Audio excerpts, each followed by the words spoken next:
back with Kyle Ship. We've talked about the water situation, the social district, and we're going to talk about Parks and Rec here in the town of Pittsboro. A lot of stuff going on. Kyle, tell us what's going on with Parks and Rec. So a lot of exciting things. We've been able to hire some staff recently. We're doing a lot more programming. So if you follow Pittsboro Parks and Rec on Facebook in particular, they're doing a lot of events, just sort of like pop-up events at parks. Come out and do some coloring, or the police the other day did I think a lemonade giveaway or an ice cream giveaway or something like that. And so lots of events happening in parks now where we didn't really have that capacity before. And then a big thing is, in our budget this year, we approved $1 million to upgrade existing parks.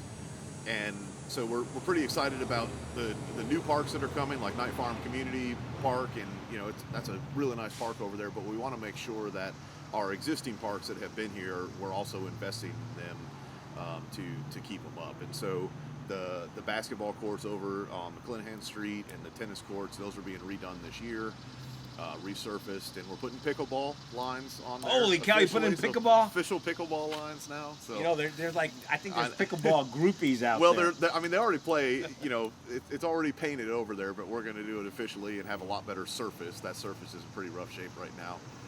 We do a new play structure down at Rock Ridge, and I'm trying to remember some of the other stuff. The community house will be renovated and available for rental, and have both bathrooms working, so that'll be great. Yeah, I was going to say that thing's been around for almost forever.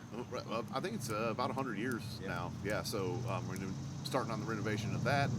We're going to be putting some bathrooms at Mary Hayes Barber Homes Park. So sewer helps with that too. But thanks to some generous donations there as well.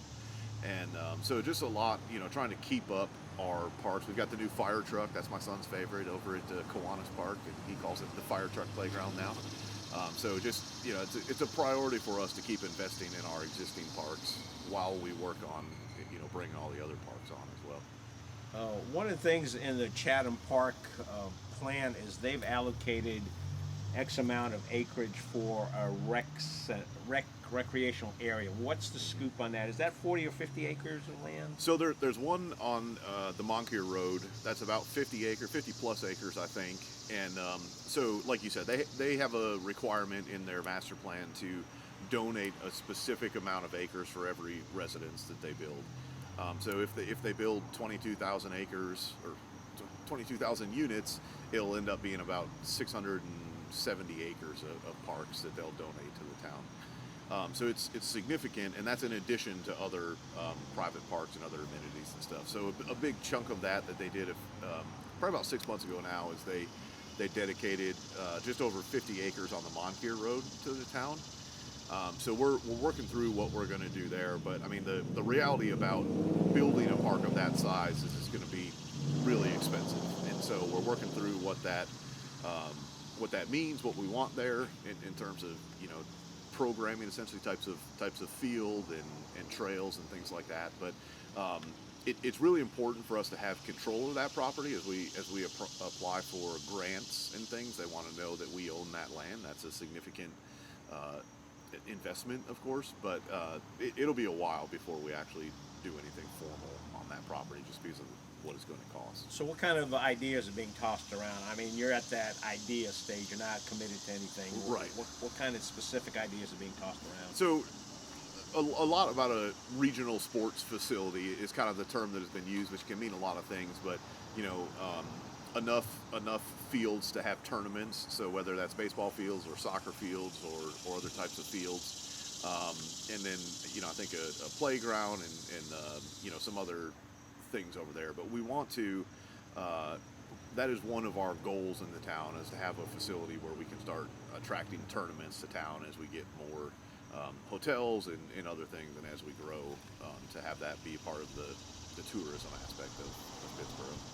Yeah, because I noticed Nia is with the county's doing a sports type of outdoor activity page devoted to... Yeah, like to... the Chatham Sports Alliance, yes. I think it is. Yep.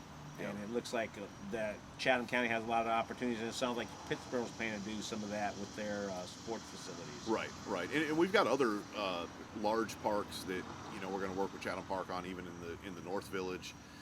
So we've got a lot of other opportunities coming up. So a lot of that is, it's fortunate that we know about a lot of that coming, and so a lot of it is saying, okay, well, we'll put 4 soccer fields here, and we'll put 6 baseball fields here.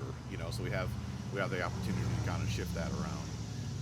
So that's a lot of what our staff is doing now, is working through that programming, and then obviously making sure that we have other parks, new parks that are not in the Chatham Park area either, and that those are spread around evenly. What's the latest on the splash pad? Because a lot of folks were upset when that thing shut down temporarily. I guess there was.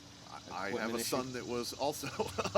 Yeah, so, you weren't a very good dad there for a while. Right. So I didn't drive by there this morning, but last I heard, it's working. So it does require a lot of maintenance, and we're trying to work on some things to help with that maintenance. But it was down for a while we figured out what happened and got some parts for it. So it's been working now for a few weeks. And then I was trying to look up the date, and I didn't find it immediately, but we did extend the hours of that. So typically that shuts down, after this weekend, and we did extend the hours of that this year so people can enjoy it a little longer now that it's working again. Yeah, it seems to be a favorite with the kids. Definitely. If it's not working, maybe we need to get you out there with a hose like in the old days. And just We'll spray put the kids sprinkler down. out there. There you Yeah. go. Yeah, run through the sprinkler, kids. You're all set. Anything else we need to know about Parks and Recs going on here in Pittsburgh? I think some specific things on September 9th. We're going to do a Grandparents' Day out at Night Farm Community Park in the pavilion there. I think that's at 11:30, so there can be some programming around Grandparents' Day. And then the week of September 25th is Take a Child Outside Week. So there will be events every day all throughout our park system to get kids outside. All right, Grandparents' Day. Any specifics as to what happens on Grandparents' Day? There is, and I don't remember them, so I'm not going to That's all right. commit Katie to doing anything specific, right. but I think it involves ice cream and some other activities. So we're taking care of the grandparents on September 9th and 25th. We're taking the kids outside. Are they allowed to have any electronic devices with them while they're outside? That is up to their parents. Come on, parents. That's on to you. Take those devices away from them. All right. That wraps it up on Parks and Rec, and we're going to finish up here